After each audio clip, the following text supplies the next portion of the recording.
Assalamualaikum warahmatullahi wabarakatuh. Waalaikumsalam warahmatullahi wabarakatuh. Salam untuk para pemirsa yang budiman. Salam untuk Indonesia yang kita cintai bersama sebagai sesama anak negeri. Saat ini kita sedang berada di satu tempat, yaitu di Sekretariat Rumah Daulat Buku, sebuah komunitas literasi khusus untuk para ex-napiter.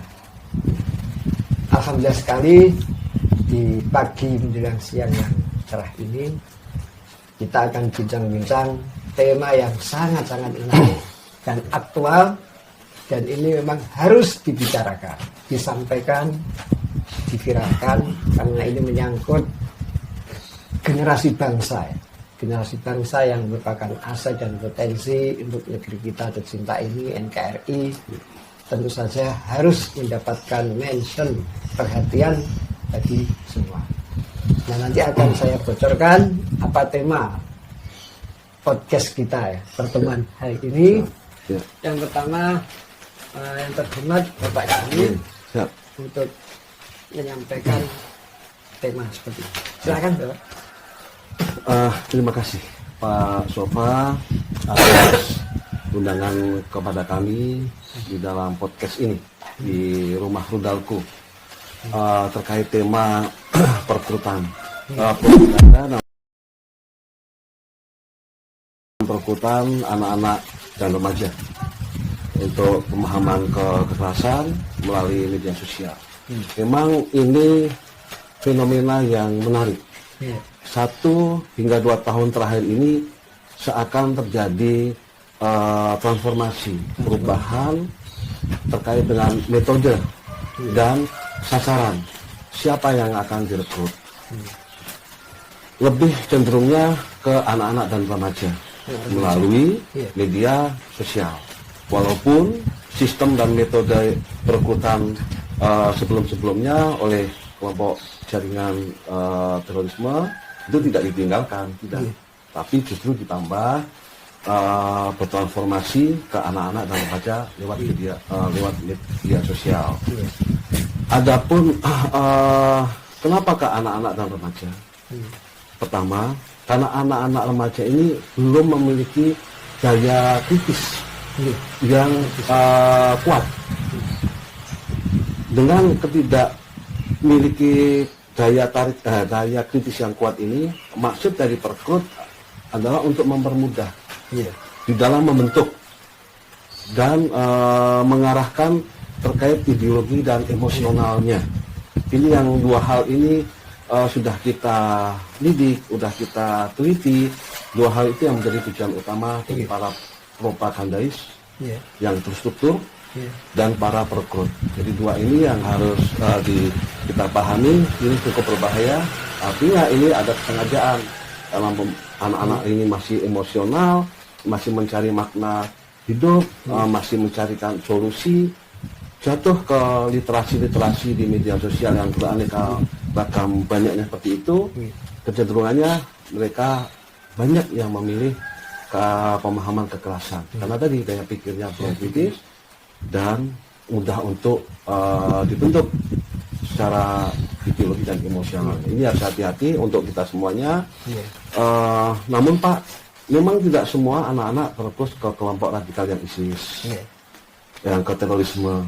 Ada juga yang terekrut ke arah true crime, yang gore, kekerasan. Nanti arahnya bisa ke narkoba, bisa arahnya ke anarkis, bisa ke ekstrim yang kiri, bisa juga ke seperti yang white crime supremacy, neonazi, nanti wujudnya menjadi suka tawuran, wujudnya nanti bisa menjadi seperti anak-anak geng motor. Ini juga harus menjadi perhatian kita untuk menjaga mereka-mereka yang menjadi penerus kita ke depannya demi kemajuan bangsa ini. Mungkin ini fenomena yang akan kita lebih kulik dalam tadi bocor halus ya Pak ya.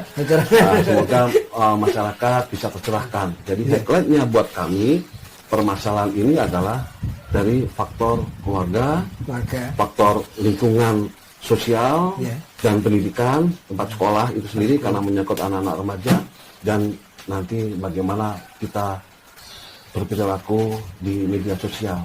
Iya. Bagaimana kita upaya untuk mencegah hal itu, karena ini terangkai keluarga, permasalahan di keluarga, permasalahan di lingkungan sosial dan pendidikan, dan media sosial ini yang dominan yang menyebabkan mereka-mereka ini terikut dan propaganda pemahaman kekerasan. Demikian, Pak Sifah, terima kasih. Ya. Kalau kita melihat sekarang ini masyarakat kan masuk remaja khususnya, itu kan sulit sekali untuk melepaskan diri dari gadget dunia ini. Ya. Mungkin ada langkah dari Densus ya, Ya. langkah untuk katakan meminimalisasi. Ya. Apa seperti memblokir kan, seperti dilakukan Ya. oleh Kemdikbud ya, Pak? Ya. Oh, ya. Itu supaya meminimalisasi kekerasan. Ya, ini sepertinya kita ini kan berada di dunia yang, dunia rimba itu ya. Ya. Dan rimbanya nggak kelihatan, kalau kelihatan nggak apa-apa. Nah ini bagaimana langkah? Mungkin ada kegiatan dan sebagainya. Ya. Kesimpulan kami, Pak, Ya. ada kendala Ya. untuk mengatasi atau mencegah terhadap anak-anak di bawah umur, anak-anak remaja terikut oleh propagandais, oleh kelompok-kelompok ekstrim. Ya. Itu karena kekurangan, saya tidak menyampaikan, semuanya, semua kalangan, baik keluarga, baik lingkungan sosial, baik lingkungan pendidikan, pemerintah, aparat pemerintah, itu kurang akan dua hal, yaitu pendeteksian. Pendeteksian. Ya, untuk mengetahui perubahan-perubahan perilaku itu, mendeteksi, dan jalan untuk mensolusikan. Ya, itu ada kadang berhasil dalam mendeteksi, tapi tidak memberikan solusi. Ada gagal dua-duanya, tidak mampu mendeteksi dan mensolusikan. Ini yang menjadi problem kenapa mereka menjadi terikut. Dan disinilah negara harus hadir. Kami, pemerintah ini harus hadir. Upaya-upaya kami, patroli cyber sudah kami lakukan. Kita sudah bersinergi, berkoordinasi, termasuk dengan Komdigi dan instansi-instansi yang lainnya, termasuk yang tadi Bapak sampaikan, diblokir. Tapi permasalahannya, akun-akun yang diblokir, platform-platform yang diblokir, dia itu membuat lagi, Pak. Mereka tidak hanya berhenti situ, dia terus, dia sudah tahu akan diblokir, itu sudah tahu.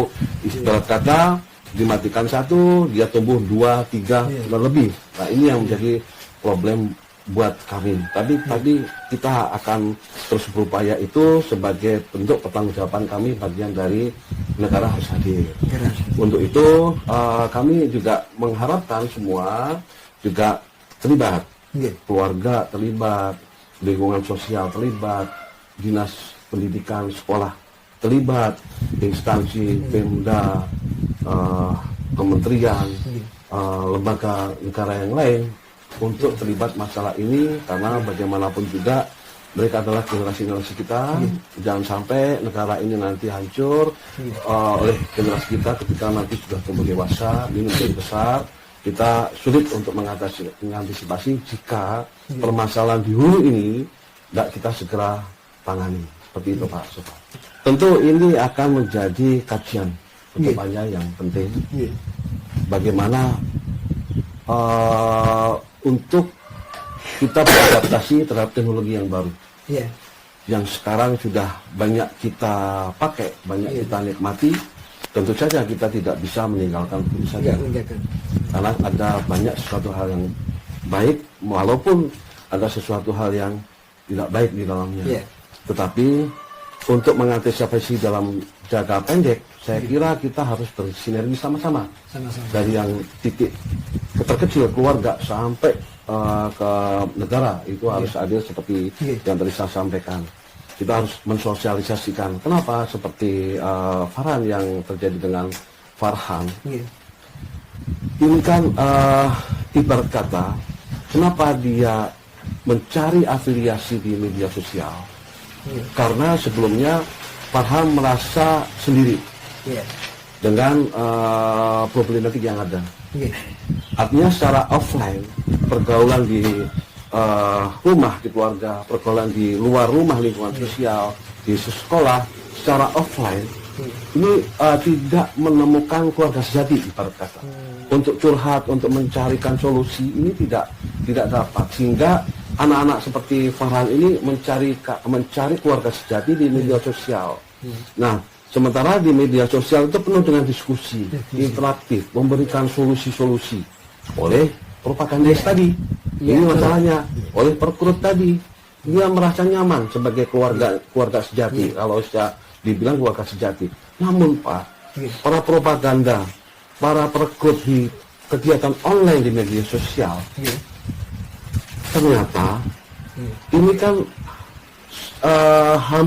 bukan hampir, sebagiannya tidak sesuai dengan keadaan kenyataannya yang ada. Dengan offline-nya nggak ada. Nah, anak-anak ini lebih tunduk kepada yang online tadi, yang padahal sebenarnya secara offline kenyataan di media sosial yang diberikan, yang didoktrinkan nggak sesuai dengan offline-nya. Ya inilah maka kita harus hadir tadi, mengintervensi, kemudian secara humanis, kemanusiaan. Ketika kita mengetahui anak-anak ini sudah terrekrut dalam cyber petrol tadi, ya kita perlakukan mereka menjadi anak sebagai korban. Itu sementara dalam simulasi sementara waktu. Meskipun kami juga menginginkan langkah-langkah yang jangka panjang, sistematik tadi dari pemerintah, mungkin memang perlu kajian yang lebih mendalam lagi untuk mengantisipasi metode-metode propaganda dan perekrutan yang merupakan metode yang baru ini. Mungkin seperti itu. Apakah Densus juga melakukan upaya-upaya misalnya penyuluhan, pelatihan terhadap ustadz-ustadz lah katakan, atau ya bukan yang ustadz, pelajar-pelajar kan geraknya lebih luas Pak. Kita akan terus mengkaji Pak.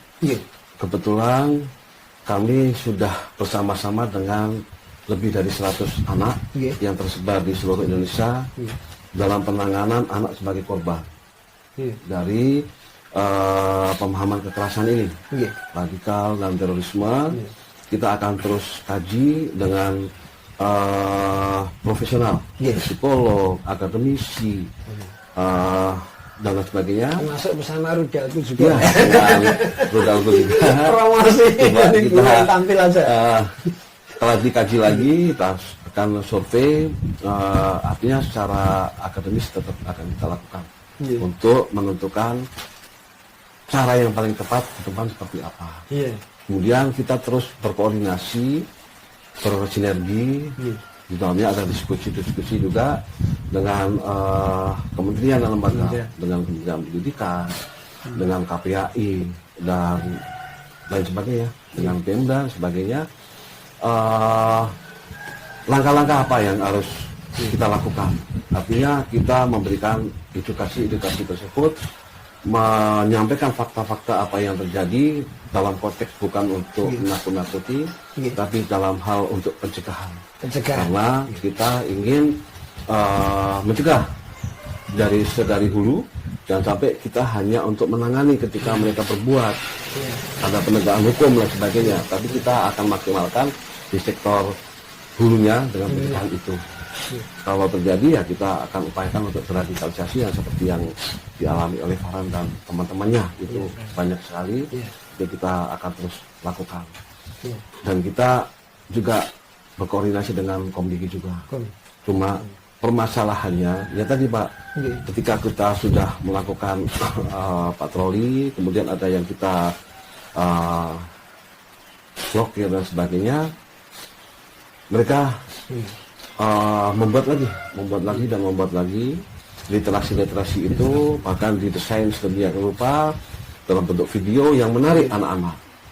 Nah, tetap kita pantau terus. Permasalahannya kenapa? Permasalahannya itu di media sosial itu algoritma. Itu mempengaruhi proses perekrutan anak. Algoritma itu ya. Karena algoritma secara sistem memang disediakan oleh sistem teknologi itu sendiri.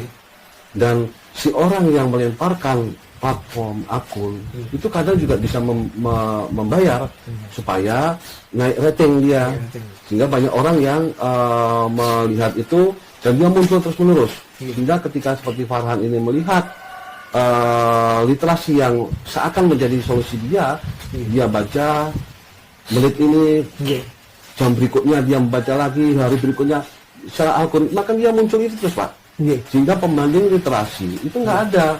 Ya hanya literasi itu kan masalah algoritma. Nah ini bagaimana mengatasi algoritma ini? Nah ini perlu kajian. Nggak bisa saya jawab sekarang karena harus yang ahlinya. Nah itu. Nah kemudian apakah akhirnya gini? Apakah kita sebenarnya sekarang sudah berdaulat terhadap teknologi ini, terhadap teknologi komunikasi, teknologi informasi dan sebagainya? Sebenarnya kita belum berdaulat Pak, karena belum bisa ngapa-ngapain terhadap alat itu. Memang mereka masuk ke Indonesia izin ke pemerintah, tapi teknologinya kan ada di sana. Sekarang ini yang media sosial teknologinya di luar Indonesia, ya meskipun melalui provider itu. Artinya untuk mencegah harus izin sana juga, harus ada kesempatan sana juga. Iya, karena teknologi itu kan juga lebih cenderungnya untuk memanjakan konsumen Pak, dan kerahasiaan konsumen itu kan harus dilindungi. Nah itu juga menjadi problematik terhadap proses perkutan. Artinya mereka memanfaatkan peluang itu, peluang algoritma, peluang kita tidak bisa maksimal untuk mencegah potensi-potensi itu karena kita mungkin belum berdaulat secara penuh untuk mengendalikan teknologi-teknologi itu yang masuk ke Indonesia. Awalnya itu grup Goraja mutilasi. Grup apa? Gore. Gore. Oh dari Hitler itu kan? Iya. Neonazi. Iya nanti ada. Jadi di situ ada banyak channel dalam satu ini. Jadi ada. Jadi di situ nggak cuma ISIS. Jadi ada kartel ISIS, yang lain. Oh relasi videonya gitu ya. Nah di situ ada ISISnya. Ada ISISnya. Nah di ISIS itu jadi ada satu orang, saya nggak tahu dia admin atau gimana. Jadi setiap orang komentar di situ, itu dia selalu bantah. Jadi misalnya, ini sis nih kenapa kok begini? Dia selalu bantah, dia bantahnya panjang. Iya jadi mulai dari situ lah, ngeliat dia kok bisa begini gitu. Jadi kagum ya. Menarik ya. Dari TikTok itu ya. Itu udah di Telegram. Udah di Telegram. Itu udah di Telegram. Oh, Telegram. Iya. Karena sebelumnya juga ini. Jadi saya dulu punya kitab Fadilatul Amal. Fadilatul Amal ya. Iya. Fadilatul Amal. Ya. Jadi saya tuh langsung skip ke bab 7. Jadi nggak melalui bab 1 ya? Iya. Langsung bab 7. Langsung bab 7. Itu emang dari kecil. Ada kitabnya. Nah, kan semakin lama semakin lupa ya. Cuma karena di tahun 2023 itu, tahun 2022 karena di rumah terus. Covid itu ya? Iya. Oh enggak ya? Enggak, udah selesai. Udah selesai ya? Karena di rumah terus scroll TikTok terus ketemu, akhirnya ngerasa relate aja. Jadi algoritma itu kan sebenarnya kalau kita scroll, kalau sebenarnya nggak perlu nge-like, jadi perlu ditonton sampai habis saja. Itu TikTok nganggapnya kita suka sama video itu. Jadi pasti muncul terus kan. Ya itu video ya propaganda muncul terus. Nah lama-lama penasaran, masuk linknya, itu ada grupnya Cinta Nabi. Cinta Nabi. Iya waktu itu grup gitu. Cinta Nabi. Dulu itu grup Cinta Nabi itu rame, bahkan tahu ini nggak TikTok Adam Siddiq? Yang Asyari. TikToker dulu ada Adam Siddiq itu pernah masuk. Adam Siddiq dulu pernah masuk ini grupnya Cinta Nabi. Terus saling bantah sama kita. Dia dulu di TikToknya dia komentar tentang grup Cinta Nabi itu. gimana sih ini grup apa ini, dia komentar yang inilah ya grup ini tuh nggak benar gitu. Cuman waktu itu Counter ya. iya waktu itu Apa namanya, kontra narasi dengan grup itu ya. iya Nggak setuju lah. Itu konten agama. agama. Soal apa ini? Jadi Akidah kayak atau fikir? iya semuanya dikomentarin sama kadang sih. Jadi secara mereka, jadi di grup itu tuh kan ada yang cosplay jihadis ya. Ya jadi komentarin semuanya itu dikomentarin kalau ini tuh bocil-bocil nggak benar gitu. Iya. Kopar kafir gitu ya, Pak? Iya jadi kita ya di grup itu pasti ngapirin lah. Jamaah kopar kafir ya? JKK. Terus perasaan antum tuh gimana waktu ketika apa namanya dari akun itu membantah kan? Pasti antum, kalau antum afiliasinya dulu ke ISIS gitu kan, pasti antum akan counter juga kan? Pasti ya. Pasti ya. Dulu itu enggak, saya digalang sedikit itu sedikit. Dulu saya tuh debatnya itu mungkin soal Hamas. Soal Hamas. Ya. Hamas Palestina itu. Palestina. Iya benar. Dulu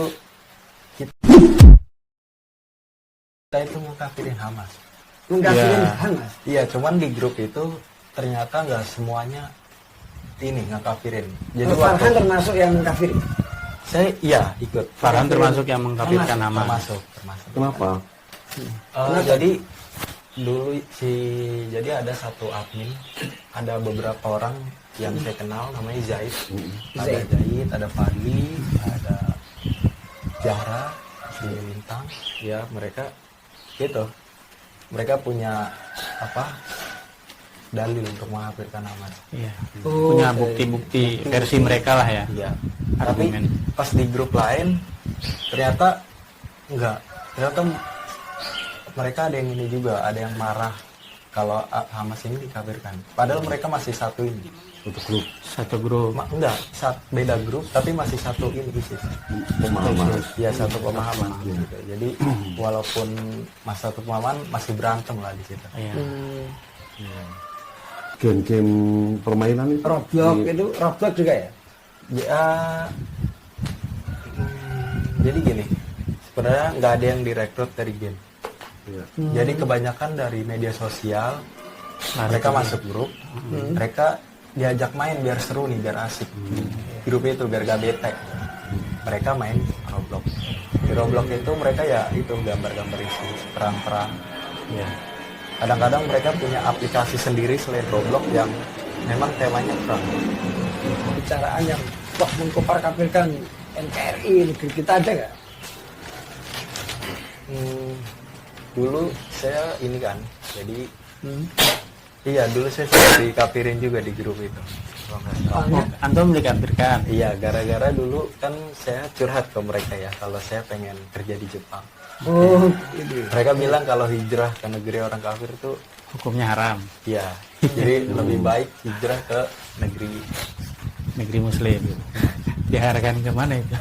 iya pasti Ke diarahkan. Sudan. Diarahkan kemana? Jadi waktu itu kita diarahkannya ke kan ISIS eksisnya di Afrika ya. Kalau Oh yang sekarang sekarang Iya, Boko Haram ya. Boko Boko Iya, Haram. iya. Kita sekarang. itu. Yang sekarang ya. Iya, jadi arahan ke sana, Afrika ya. Afrika. Jadi ada upaya kekerasan di dalam digital Oke. supaya anak-anak itu nggak lari di dalam networknya, di dalam grup itu dengan kalau kamu ingin keluar murtad, munafik, kafir. Sehingga anak ini akhirnya bertahan karena sedari awal dia merasa nyaman, Sudah nyaman. keluarga sejati di situ. Itu yang untuk mengikat mereka oleh perputnya. Ada seakan ada kekerasan di dalam digital terhadap mereka sebenarnya untuk mengikat itu. Seperti yang tadi sampaikan, kalau dia mau ke Jepang hanya sebuah cerita, nah, nanti kamu murtad di sana, murtad kamu, nah itu supaya dia nggak keluar. Nanti diarahkannya ke Suriah, ke Irak, ke Yaman, Ke Afrika. ke Afrika. Iya. Jadi unsur kekerasan digitalnya di situ Ya, ya. di Pak, ya? situ betul. Tuh. Jadi karena ngerasa relate aja pas masih kecil kan, kayak langsung ke bab 7 itu. Iya. Karena emang Bab suka. 7 itu apa isinya? Isinya kerinduan mati syahid. Oh, Jadi emang langsung sukanya ke bab 7 dulu. oh langsung Itu ke situ ya. dibaca sampai tuntas ya. Iya, perang perang Badar, perang Perang Uhud, Badar. perang Yarmuk, itu ada Perang Tabuk. perang Tabuk. Ada perang. Ketika Kalau- masih bersama dengan jaringan walaupun di medsos belum pernah bertemu, kalau seandainya diarahkan untuk melakukan syahid tadi sebelum bersama kami, artinya belum Densus belum intervensi, Handayani belum intervensi, BNPT belum intervensi, kira-kira akan mengikuti atau tidak, atau melakukan syahid Iya. itu atau tidak? Jadi gini, dalil yang mereka gunain tuh menurut saya kurang pas. Kurang pas. Jadi Apanya yang kurang pas? Coba bisa jadi dijelaskan. ada dalilnya yang jadi mereka menggunakan dalil yang seperti ini, saya lupa. Intinya Jadi waktu itu Nabi itu masih terkepung di perang itu, dilindungi oleh para sahabat. Perang Uhud ya. Saya nggak tahu orang apa. Perang Uhud itu. Perang Uhud ya. Ada satu sahabat yang megang pedang, habis itu melingkar. Jadi dia muter, ngorbanin dirinya sendiri. Nah itu mereka menggunakan hadis itu. Sedangkan ada hadis yang lain yang ada seorang sahabat yang tiba-tiba menusuk dirinya sendiri di kancah peperangan dan Nabi bilang itu masuk neraka. Iya. Jadi tabrakan kan. Jadi saya ragu. Oh, Yang mulai benar yang ragu itu mana? dari situ ya. Iya ragu. Jadi ini yang Mulai benar yang kritis mana? ya. ya, Iya. Jadi belum berani lah kalau bilang. belum berani ya. Nggak Belum berani Berani ya. ya.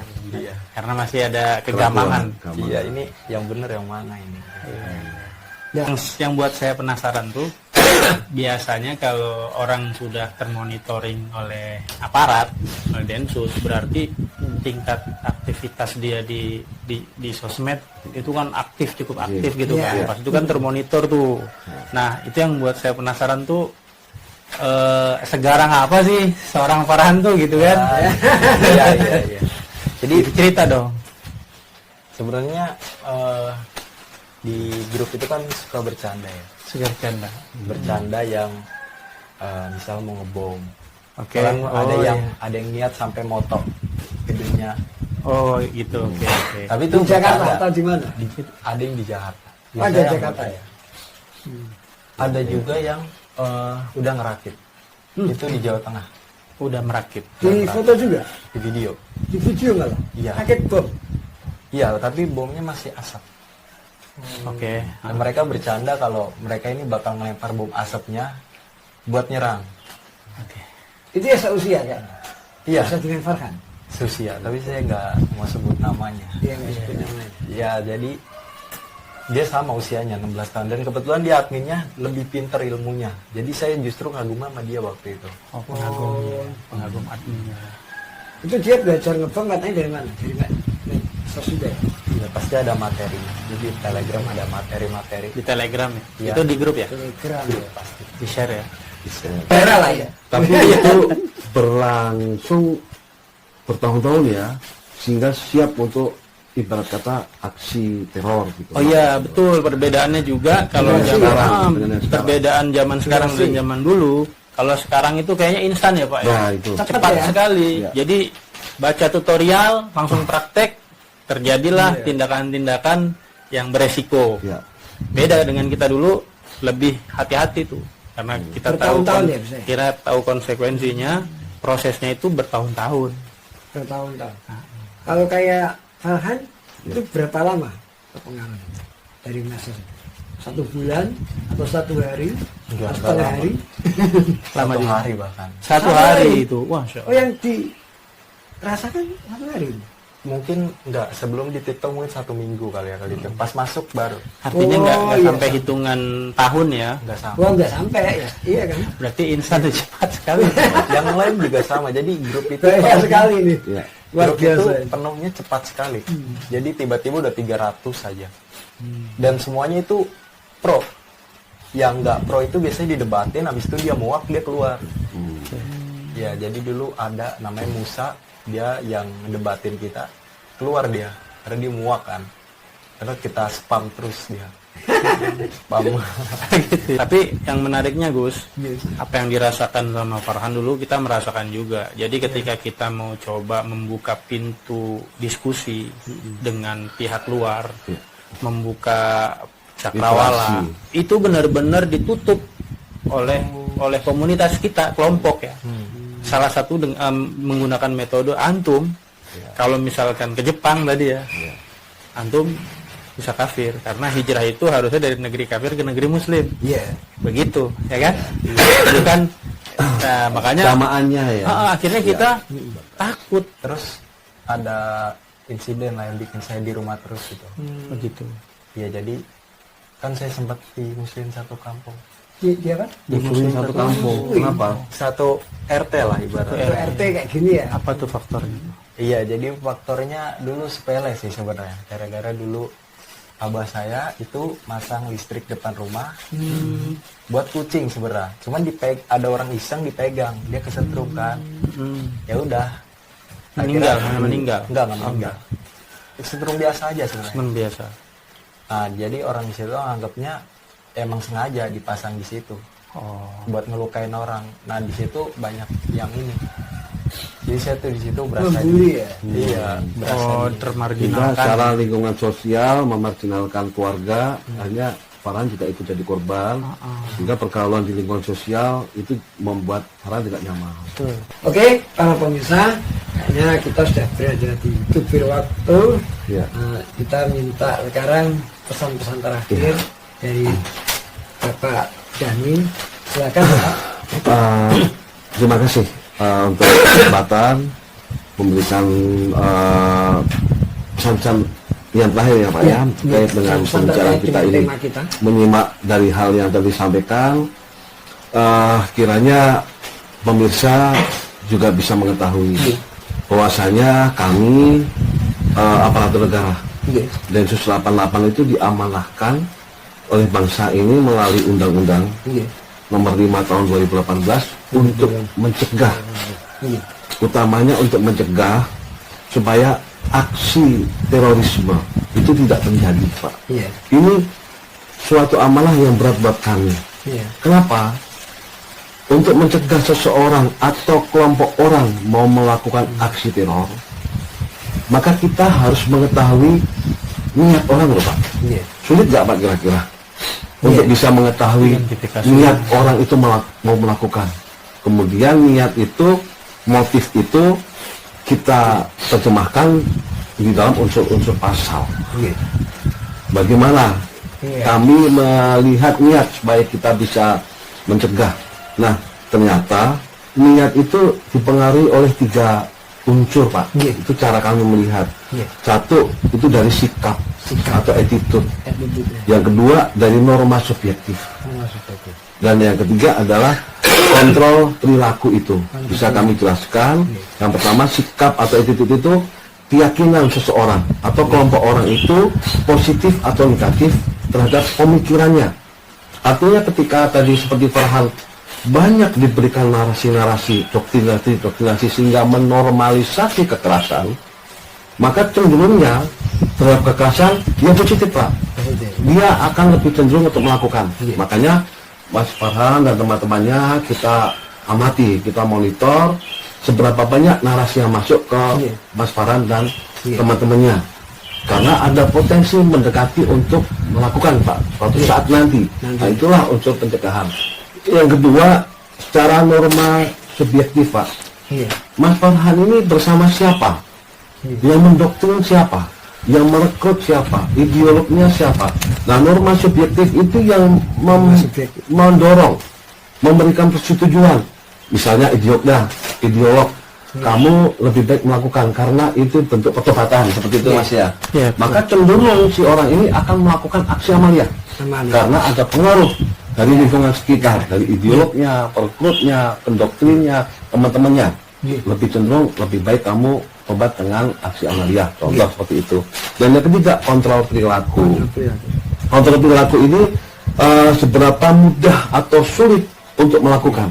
Kalau si orang itu tadi ada yang ilmu militer, kalau sudah punya akses, sudah punya kemampuan militer, membuat bom, mempunyai senjata, maka akan cenderung untuk niat itu realisasi. Maka kita melihat 3 hal itu, Pak, untuk melakukan pencegahan tadi. Maka ketika kita di hulu, Mas Farhan dalam patroli sabar kita banyak materi-materi masuk, otomatis dong kemungkinan suatu saat nanti niat Mas Farhan akan melakukan aksi teror itu akan semakin besar. Karena ketika unsur tadi Pak, karena materi udah masuk, narasi udah masuk, di lingkungannya Mas Farhan misalnya nggak keluar-keluar, akan terdorong, dan Mas Farhan sudah mulai itu buka-buka cara membuat bom, punya senjata. Itu sebentar lagi kayak SMA 72. Hanya bedanya SMA 72 Pak, dia melakukan sendiri. Norma subjektifnya nggak ada sama sekali. Yang mendorong dia nggak ada. Itu terjadi kenapa? Karena faktor yang pertama, attitude-nya Pak. Sikap perilaku dia, depresinya sudah teramat sangat. Kemudian ditambah bullying, muncullah rasa dendam yang teramat sangat. Tanpa norma subjektif, tanpa dorongan yang lain, dia belajar sendiri, mencari sendiri, narasi sendiri. Kemampuannya sudah ada, membuat bom yang paling mudah, melakukan itu yang terjadi di SMA 72. Seperti itu. Mungkin upaya-upaya kami yang kami jelaskan tadi, kita sosialisasikan tadi, itulah langkah-langkah yang harus kami lakukan. Amanah yang besar, memang tidak mudah untuk melakukan hal itu, tapi kita akan berusaha semaksimal mungkin. Kami hadir pertama untuk generasi-generasi penerus kita. Ini kemajuan bangsa ke depannya. Mungkin demikian Pak Sofa. Terima kasih. Jadi selanjutnya Mas Farhan menyampaikan fatwanya anak-anak muda khususnya. Dengan begini loh fatwa tangannya. Pesan buat teman-teman di luar. Ya, pesan buat teman-teman di luar buat ya kalau main HP untuk ya terlalu penasaran lah sama hal-hal yang jauh. Gitu. Mungkin itu aja sih. Karena saya kan jatuhnya di situ. Yang lainnya mungkin ya sama kalau punya pertanyaan itu cari atau guru yang benar. Yang penting. Menambahkan Pak, jadi anak-anak ini kenapa dia nyaman di media sosial? Sebenarnya dari awal mau mencari solusi, betul ya Pak ya? Cari solusi ya. Tapi media sosial itu kadang jarang memberikan solusi-solusi Pak. Bukan jarang, banyak solusi-solusi, tapi mereka nggak diarahkan. Nah, tadi seperti apa Pak? Apakah sistematika kita untuk bisa memberikan mereka solusi? Artinya literasi pembanding, tidak ada satu arah saja. Nah, karena faktor algoritma tadi salah satu faktornya, sehingga mereka tidak membaca literasi-literasi yang lain. Itu yang menjadi masalah. Itu yang harus kita benahi ke depannya. Bagaimana mengatur sistem itu? Apakah kita bisa, sehingga setidaknya kita berdaulat lah dalam berteknologi ini. Negara harus mengatur, harus bisa. Itu masih dalam wacana nih, pembahasan ke depannya. Harus ada seperti itu. Siap. Ada lagi mungkin membaca buku fatwanya, harus banyak membaca. Ya, mungkin harus banyak baca buku. Iya. Asal jangan yang buku yang Yang Ekstrim ya. jangan. gitu. Apalagi kitab-kitab yang ekstrim. Ya. Kalau saya sih memandang bahwa fenomena kekerasan yang dilakukan oleh kelompok anak atau remaja ya, pada dasarnya mereka bukan orang jahat. Pada dasarnya mereka bukan orang jahat. Mereka hanya sedang mencari jati diri, penasaran, dan merasa punya kebutuhan ingin mendapat pengakuan, gitu kan? Sehingga tadi kata Pak Dani benar, ketika mereka ingin mencari jati dirinya, dia nggak dapat guru, ternyata ada pihak lain yang masuk. Tapi ternyata kalau yang benar ada dapat gurunya benar sih alhamdulillah, tapi kalau nggak benar kan. Terus yang kedua, media sosial menjadi sarana perekrutan yang sangat cepat, ya sangat cepat, bahkan tidak terdeteksi oleh keluarga ya, oleh orang tua, tidak termonitor. Dan yang terakhir, pesan terakhir, kita berharap bersama-sama ya sebagai masyarakat kalau bisa memberikan edukasi literasi digital kepada anak-anak muda, pada remaja, supaya supaya teman-teman adik-adik kita ini bisa bijak dalam menggunakan media sosial. Paling itu aja. Cukup.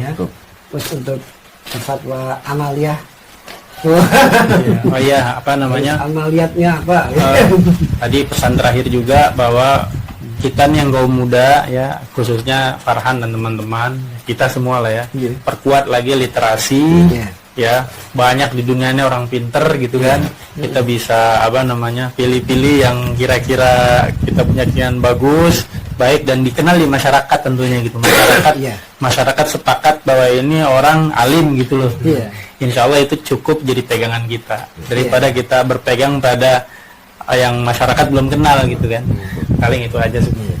Soalnya dulu saya ingat sekali ada Ikhwan ngomong sama saya dulu, Bang, saya itu ikut pengajian, akhirnya saya berpikir ini teori dulu, kapan amaliyatnya? Akhirnya dia melakukan amaliyat. Main di sini ya gitu, dari Jawa Timur. Demikian para pemirsa, kalau saya sendiri, Sofa Ihsan, Market Rumah Dawat Buku atau Rudalku, komunitas literasi untuk ex-napiter, saya sebagai orang yang mencintai literasi ini ya, bagaimana kita bisa menyeimbangkan. Kita nggak bisa melawan digitalisasi. Ini sudah hukum alam ya, sunnatullah ya, dan akan terus berkembang. Tapi kita bisa menetralisir atau menyeimbangi. Kalau dalam bacaan Al-Quran itu kan harus ada mizan keseimbangan, yaitu dengan membaca buku cetak.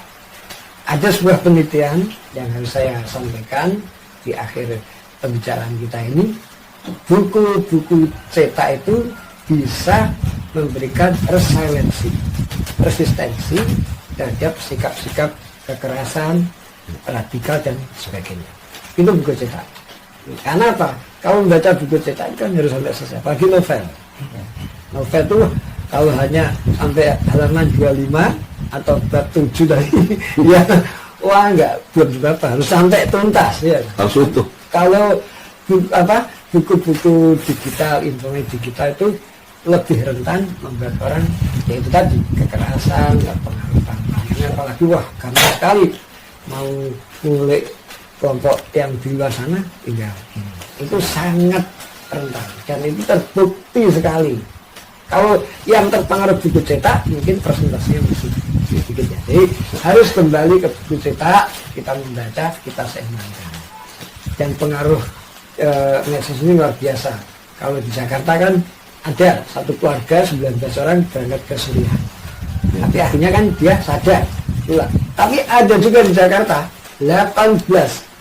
Dia ketemu sama saya, kakaknya, adiknya. 18 orang ke Suriah sampai sekarang nggak jelas. Mungkin udah gabung sama sana atau meninggal. Ya, kalau yang di satunya ini kembali dan dia sadar, oh ternyata Yesus itu begini, bejat ya kan. Nanti yang satu keluarga ini menarik cerita sama saya, kakaknya dan adiknya sampai ya istrinya, anak-anaknya. Dan sekarang dia udah pasrah, ya. Nggak mungkin udah meninggal kan. Dan dia sendiri juga mas, karena termasuk ke kasus pendanaan terorisme. Demikian para pemirsa, pembicaraan kita saat ini isinya daging semua, nggak ada tetelannya. Jadi dengan sumber ini semoga kita bisa reduk, kita ambil ibroh hikmahnya yang luar biasa demi kita membangun dari diri kita sendiri, kemudian keluarga yang sehat, yang cerdas, smart, dan kemudian ke masyarakat. Jangan bicara teriak-teriak dulu sebelum diri kita, keluarga kita harmonis ya. Ini yang terpenting bagi kita sebagai untuk kesehatan mental, karena sekarang ini kesehatan mental itu sangat diperhatikan ya. Kesehatan mental itu berarti apa? Orang bisa mengekspresikan potensinya, bakatnya dengan leluasa, tidak dihalangi oleh tadi itu depresi, stres ya kan. Hilangkan semua itu, kita membangun kesehatan mental yang tepat. Dan semoga dengan pembicaraan kita pada kesempatan ini sebagai ikhtiar untuk membangun Indonesia damai dan cerdas. Demikian dari saya, Sofa Ihsan. Terima kasih sebelumnya kepada para narasumber. saya juga mengucapkan terima kasih pada halayak mungkin nanti bisa menikmati kendaraan ini. Jadi saya ucapkan terima kasih, mohon maaf bila ada sesuatu yang salah atau tidak berkenan. Demikian, Assalamualaikum warahmatullahi wabarakatuh. Waalaikumsalam warahmatullahi wabarakatuh. Terima kasih. Ya. Ada nih, terima kasih. Selamat ya.